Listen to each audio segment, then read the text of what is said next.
आजकल ये बहुत ज़्यादा देखने में आता है या सुनने में आता है कि लोग अपनी जॉब से सेटिस्फाई नहीं हैं। मतलब जॉब लेवल का जो सेटिस्फेक्शन है वो बहुत ही कम हो गया है लोगों में। मैं अगर अपना बताऊं तो मैंने आज तक किसी को नहीं देखा जो बहुत खुश हो के ऑफिस जाए। मतलब बड़ा खुश होता है कि चलो मंडे आने वाला है, मैं ऑफिस जाऊंगा। मैंने सबको रोते देखा है। संडे शाम से ही रोना शुरू कर देते हैं, अरे यार कल मंडे फिर ऑफिस जाना है। तो मतलब कुछ ना कुछ चीज़ ऐसी है जिससे उनका मन नहीं करता ऑफिस जाने का। उनको वो जॉब लेवल सेटिस्फेक्शन नहीं मिल रहा।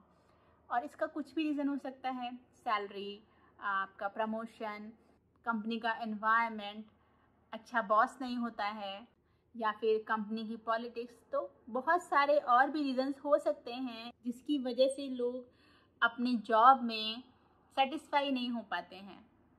आज ऐसे ही एक इंसान की सक्सेस स्टोरी मैं आपको सुनाऊंगी जो अपनी करंट जॉब से बहुत परेशान होता है, लेकिन नेविल की गाइडेंस में उसने लॉ ऑफ अजम्पशन और इमेजिनेशन को यूज़ करके अपनी जॉब के साथ साथ अपनी पूरी लाइफ की काया ही पलट दी। सो हेलो फ्रेंड्स, मेरा नाम है अनीता और आज की वीडियो में मैं आप सभी का मोस्ट वेलकम करती हूँ।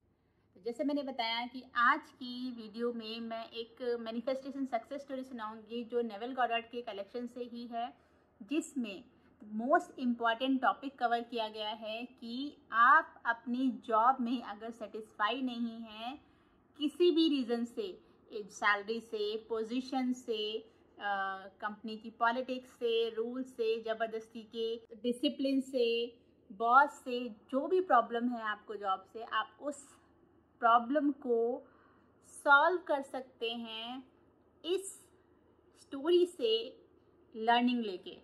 तो चलिए शुरू करते हैं आज की ये कहानी। नेविल गॉडार्ड बताते हैं ये बात है 1950 की। न्यूयॉर्क के एक बहुत अच्छे बैंक में एक एग्जीक्यूटिव काम करता था और वो नेविल का फॉलोअर था। तो उसने एक दिन नेविल को अपनी एक प्रॉब्लम बताई जो उसकी लाइफ में वो बहुत ज़्यादा परेशान था जिसकी वजह से। और वो प्रॉब्लम ये थी कि वो अपनी जॉब में जो उसको सैलरी मिल रही थी, जो उसको इनकम मिल रही थी, वो इनकम इतनी कम थी कि वो अपना लाइफ स्टेटस मेंटेन नहीं कर पा रहा था। उसके बच्चे थे जिन उनकी पढ़ाई शुरू करवानी थी, अच्छे स्कूल में एडमिशन करवाना था। वो चाहता था कि जब वो रिटायर हो तो उसके पास इतनी सेविंग हो कि उसका जो रिटायरमेंट है वो अच्छे से निकल जाए, उसकी सारी ज़रूरतें पूरी हो जाए रिटायरमेंट के बाद की। इतनी सेविंग उसकी हो जानी चाहिए। लेकिन जो उसकी करंट इनकम है उसमें ये सारी चीज़ें पूरी होना इम्पॉसिबल है। और वो ये भी बताता है कि इस बैंक में काम करते हुए उसको काफ़ी साल हो गए हैं और इतने सालों में जो उसका एक्सपीरियंस हो गया था, इतने एक्सपीरियंस में उसको जो सैलरी उसकी इंक्रीमेंट होना चाहिए था, सैलरी का जिस हिसाब से इंक्रीमेंट होना चाहिए था, उतना इंक्रीमेंट भी उसको नहीं मिला, जिसकी वजह से भी उसकी सैलरी कम हो गई है। और प्लस उसको जो प्रमोशंस मिलने थे, जो पोजीशन होनी चाहिए थी उसकी आज, वो उस पोजीशन से भी काफ़ी दूर है क्योंकि उसको टाइमली प्रमोशंस भी नहीं मिले। और उसने ये भी बताया कि अपनी इस प्रॉब्लम को उसने अपने सीनियर्स को भी बताया कि भाई अगर वो कुछ सोल्यूशन इसके लिए कुछ ऑप्शन देख सकें या कुछ बता पाएँ। तो उसने जब ये प्रॉब्लम अपने सीनियर से डिस्कस की कि उसको सैलरी में इंक्रीमेंट चाहिए, उसको प्रमोशन चाहिए, तो उसके जो सीनियर्स थे उन्होंने उसको साफ मुंह पे मना कर दिया कि अभी हमारी कंपनी में कोई पोजीशन नहीं है और ना ही नियर फ्यूचर हमें कुछ ऐसा ऑप्शन दिखाई दे रहा है जिसमें कि हम तुम्हारा प्रमोशन कर सकें या तुम्हारी सैलरी बढ़ा सकें। तो अभी तो कोई हमें स्कोप दिख नहीं रहा और अगर तुम्हें लगता है कि तुम डिससेटिस्फाई हो, तुम खुश नहीं हो, तो तुम कहीं और जॉब ढूंढ सकते हो। तो उन्होंने ये साफ साफ उसके मुंह पे बोल दिया, जिससे कि वो बंदा और भी ज़्यादा स्ट्रेस में चला गया। उसको टेंशन हो गई कि अब उसका क्या होगा, कैसे उसके खर्चे चलेंगे। उसके तो सीनियर्स ने भी उसको साफ साफ मना कर दिया कि यहाँ पे उसका कोई फ्यूचर उसको अब नहीं दिख रहा था। तो ये सारी परेशानी वो जब नेविल से डिस्कस करता है तो साथ में वो ये भी बताता है कि मुझे बहुत ज़्यादा बड़ी इतना कोई डिज़ायर नहीं है मेरी कि मुझे इतनी ज़्यादा सैलरी चाहिए या ये पोजीशन चाहिए कंपनी में बहुत बड़ी। ऐसा मेरे कोई बड़ी डिज़ायर नहीं है। मेरा बस यही ज़रूरत है कि मेरी आज का स्टेटस मेंटेन हो जाए, मेरे बच्चों की अच्छी एजुकेशन उनकी पूरी हो जाए, मैं करवा पाऊँ, और मेरी इतनी सेविंग हो जाए कि मेरा रिटायरमेंट बहुत अच्छे से स्मूथली निकल जाए। बस यही मेरी ख्वाहिश है। नेविल ने जब उनकी बात सुनी तो नेविल ने उससे पूछा कि क्या तुम्हारी कुछ ऐसी इच्छा है कि तुम किसी और तरीके के जॉब प्रोफाइल में जाना चाहते हो, या तुम इसी बैंक में ही काम करने से मतलब यही जॉब प्रोफाइल में तुम खुश हो। तो उस बंदे ने कहा मुझे ऐसे बैंक में कोई जॉब प्रोफाइल को लेके कोई प्रॉब्लम नहीं है, लेकिन अगर आप मेरी इच्छा पूछ ही रहे हो तो मेरी ये डिज़ायर है कि मैं किसी बड़ी कंपनी का इन्वेस्टमेंट फंड मैनेज करूं। बड़ी कंपनी जैसे कि या तो कोई फाउंडेशन कंपनी हो या फिर कोई बड़ी यूनिवर्सिटी, इनका मैं इन्वेस्टमेंट फंड मैनेज करना चाहता हूँ। ये मेरी इच्छा है कि ऐसी जॉब मुझे मिल जाए तो मुझे अच्छा लगेगा। जब नेविल ने उनकी ये बातें सुनी तो नेविल ने उनको लॉ ऑफ अजम्पशन एक्सप्लेन करना शुरू किया। नेविल ने उनको बताया कि तुम्हारी जो भी सिचुएशन है आज प्रेजेंट में, जो भी तुम प्रॉब्लम फेस कर रहे हो, जिससे तुम सेटिस्फाई नहीं हो, वो सारी प्रॉब्लम, वो सिचुएशन तुमने अपने सेल्फ कॉन्सेप्ट के थ्रू खुद ही अट्रैक्ट की हैं। और अगर तुम अपनी ये सिचुएशन को चेंज करना चाहते हो तो इसके लिए सबसे पहले तुम्हें अपना सेल्फ कॉन्सेप्ट चेंज करना होगा, तभी तुम्हारी ये सिचुएशन चेंज होगी। नेविल ने उसे बताया कि तुमको हर रात तुम्हें ये इमेजिन करना है कि तुम एक बहुत बड़े लैविश ऑफिस में बैठे हुए हो और तुमने 1-2 दिन के अंदर ही एक बहुत ही बड़ी डील को क्लोज किया है।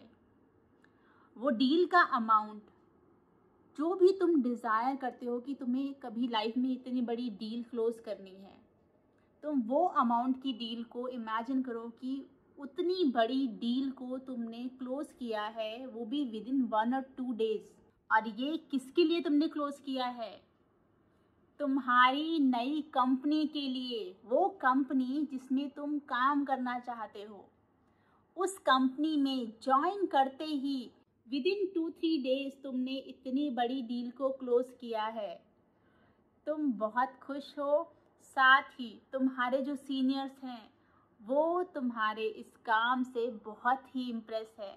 वो तुम्हें कॉन्ग्रेचुलेट कर रहे हैं, तुम्हारे काम को अप्रिशिएट कर रहे हैं। तुम अपनी इस नई जॉब में बहुत खुश हो। ये चीज़ तुमको हर रात सोने से पहले इमेजिन करनी है और इसे इमेजिन करते करते ही तुमको सो जाना है। नेविल बताते हैं कि जब तुम ये डेली इमेजिन करोगे तब तुम्हारा जो माइंड है, तुम्हारे माइंड में जो तुम्हारा आज का सेल्फ कॉन्सेप्ट है वो चेंज होने लगेगा। और जब ये तुम इमेजिन करोगे तो तुम्हारे माइंड में एक रिलैक्सेशन, एक सेटिस्फैक्शन लेवल आने लगेगा और तुम्हारा जो आज का स्ट्रेस, अनइजीनेस, डर, डाउट है, फियर है, वो सब धीरे धीरे ख़त्म होने लगेगा, क्योंकि अब तुम्हारे माइंड में पॉजिटिविटी भरने लगी है और इस फियर, गिल्ट के लिए अब उसमें कोई जगह नहीं रहेगी। तुम्हारा माइंड रिलैक्स हो जाएगा और जब तुम ये कंटिन्यू इमेजिन करते रहोगे तो तुम्हारे माइंड में तुम्हारी डिज़ायर के लिए पूरी तरीके से एक बिलीव क्रिएट हो जाएगा, एक पॉजिटिविटी आ जाएगी। और फिर जब तुम्हारा माइंड इस सिचुएशन पर पहुंच जाएगा तब मैं अश्योर करता हूँ कि तुम्हारी डिज़ायर तुम्हारी लाइफ में आके रहेगी। बस तुम्हें ऑनेस्टली ये इमेजिनेशन विदाउट फेल हर रात करते रहनी है। तुम्हें वो सब मिलेगा जो तुम डिज़ायर करते हो। नेविल और उस बंदे का जो ये डिस्कशन था ये दिसंबर में हुआ था। उसके बाद वो बंदा honestly every night after night ये इमेजिनेशन फॉलो करता रहा। और फेब स्टार्टिंग में, मतलब जब फेब मंथ स्टार्ट हुआ, तब उस बंदे को एक बहुत ही बड़ी फाउंडेशन फर्म के डायरेक्टर का फ़ोन आया कि उनके यहाँ पर उनकी कंपनी के इन्वेस्टमेंट फंड्स को मैनेज करने के लिए एक बंदा चाहिए, तो क्या आप हमारी फर्म को ज्वाइन करने में इंटरेस्टेड है। इसके लिए वो बंदे ने तुरंत हाँ कर दी। उसके बाद एक उसका फॉर्मल इंटरव्यू या फिर कुछ फॉर्मल डिस्कशन आप कह सकते हो, ऐसा हुआ, और जिसके बाद उस बंदे की जॉब वहाँ कंफर्म हो गई और उसको अपनी डिज़ायर्ड फाउंडेशन, मतलब वो एक बड़ी फाउंडेशन फर्म के लिए काम करना चाहता था, जो उसकी वो डिज़ायर फुलफिल हो गई। नेवल बताते हैं कि आज वो बंदा उस फर्म में एक बहुत ही अच्छी बड़ी पोजीशन पे है और उसकी सैलरी इतनी है जितनी उसने सोची भी नहीं थी, उससे कई गुना ज़्यादा उसकी सैलरी हो गई है। उसकी सारी ज़रूरतें तो पूरी हो ही चुकी हैं, जो भी उसकी ज़रूरत थी कि मुझे अपना लाइफस्टाइल मेंटेन करना है, अपने बच्चों की अच्छी एजुकेशन करानी है, उसका मतलब रिटायरमेंट के लिए भी उसने सोचा था कि मेरा रिटायरमेंट ईजिली निकल जाए, इतना उसके पास फंड इकट्ठा हो जाए। तो ये सारी ज़रूरतें तो उसकी पूरी हो चुकी थी कब की, और उसके पास अभी इतना सेविंग हो गया था कि वो अपनी बची हुई लाइफ विद फैमिली लैविशली निकाल सकता था। इतना पैसा उसके पास आज आ चुका था और उसको वो सब मिला जो वो चाहता था। जॉब सेटिस्फैक्शन, अच्छी सैलरी, अच्छी पोजीशन, अच्छी कंपनी और स्टडी ग्रोथ, मतलब उसको अच्छी ग्रोथ भी उस कंपनी में मिल रही थी, तभी तो वो अच्छी पोजीशन तक वहाँ पहुँच पाया। तो देखा आपने, उसने लॉ ऑफ अजम्पशन और इमेजिनेशन को यूज़ करके अपनी सिचुएशन को, अपनी लाइफ को, अपनी डिज़ायर्ड जॉब को कैसे मैनिफेस्ट किया। आप में से जितने भी लोग नेवल गॉडार्ड को फॉलो करते हैं, तो मेरा उनसे एक ही रिक्वेस्ट है कि आप अपनी डिज़ायर को फर्म कीजिए पहले कि आपको क्या चाहिए। उस डिज़ायर की एक स्टोरी बनाइए, एक कहानी बनाइए या एक छोटा सा स्क्रिप्ट लिखिए कि क्या सीन होगा जब आपकी डिज़ायर फुलफिल हो जाएगी। जैसे नेवल ने इसमें बताया कि वो एक फर्म में उसने एक बहुत बड़ी डील क्लोज की है, तो ये सीन उसका डिज़ायर फुलफिल होने के बाद का था। तो नेवल यही कहते हैं कि हमें अपनी डिज़ायर फुलफिलमेंट के बाद की चीज़ को इमेजिन करना है, क्योंकि वही सीन कंफर्म करता है कि हमारी डिज़ायर फुलफिल हो चुकी है।